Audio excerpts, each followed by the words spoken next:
মাতৃ পুত্ৰক আক্ৰমণক লৈ উত্তপ্ত হৈ পৰিল মালিগাঁৱৰ নীলাচলপুৰ আক্ৰমণকাৰী বিচাৰি ক্ষুব্ধ ৰাইজে উত্তপ্ত কৰি তুলিলে পৰিস্থিতি সম্প্ৰতি পলাতক অভিযুক্ত ভৈৰৱ দাস চোকা অস্ত্ৰ আক্ৰমণত এগৰাকী মহিলা সহ আহত হৈছে দুজনকৈ যুৱক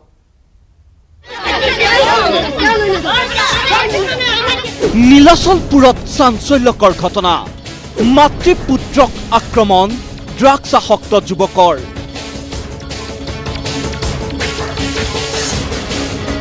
লুমহৰ্ষক ঘটনাক লৈ উত্তাল নীলাচলপুৰ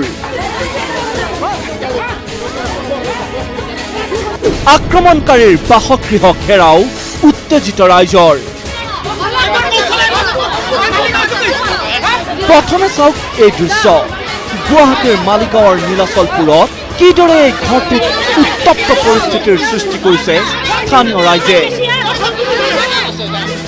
বৃহস্পতিবাৰে নিশা মালিগাঁৱৰ নীলাচলপুৰত ভৈৰৱ দাস নামৰ এই যুৱকজনে স্থানীয় এই মহিলাগৰাকী আৰু তেওঁৰ দুই পুত্ৰক চোকা অস্ত্ৰৰে ঘপিয়াই হত্যাৰ চেষ্টা কৰিছিল আক্ৰমণৰ পাছতে ততাতৈয়াকৈ তিনিওকে অনা হয় গুৱাহাটী চিকিৎসা মহাবিদ্যালয় হাস্পতাললৈ আৰু তাৰ পাছৰ দৃশ্য এয়া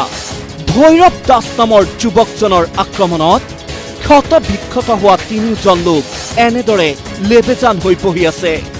কিন্তু কিয় যুৱকজনে চলালে এই নৃশংস আক্ৰমণ শুনক ভুক্তভোগীৰ মুখেৰে ঘটনাটো তাৰমানে মোৰ আজি 5 বছৰ হ'ল মোৰ হাজবেণ্ড মৰা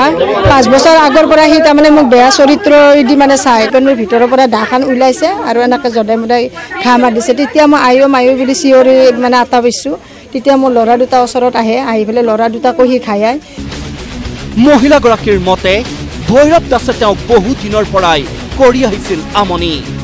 আৰু সুযোগ বুজি জঘন্য অপৰাধীটোৱে বৃহস্পতিবাৰে আক্ৰমণ কৰিলে মহিলাগৰাকী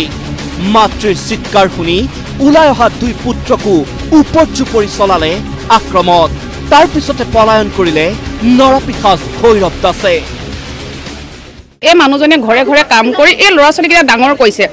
মানুহজনীৰ লগত কিবা শত্ৰু আছে এই ল'ৰা শত্ৰু নাই এই ল'ৰাকেইটাতো কমচে কম এসাঁজ ভাত খুটি কৰি খাবলৈ দিয়ক না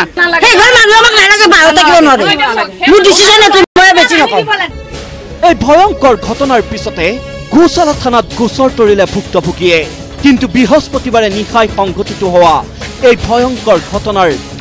মূল অভিযুক্ত ভৈৰৱ দাসক শুকুৰবাৰেও আৰক্ষীয়ে আটক কৰিব নোৱাৰাত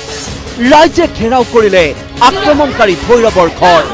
ৰাইজৰ দাবী আৰক্ষীয়ে অতি শীঘ্ৰেই আটক কৰক নৰপিশাচ ভৈৰৱক কেৱল এইটোৱে একমাত্ৰ ঘটনা নহয় পূৰ্বৰে পৰা এনেধৰণৰ বিভিন্ন কাৰ্যকলাপেৰে ভৈৰৱে অঞ্চলটোত সৃষ্টি কৰি আহিছে সন্ত্ৰাসৰ কেমেৰা পাৰ্চন অনুপ আৰু মানৱৰ সৈতে Surajit Saikia news 18 Assam north east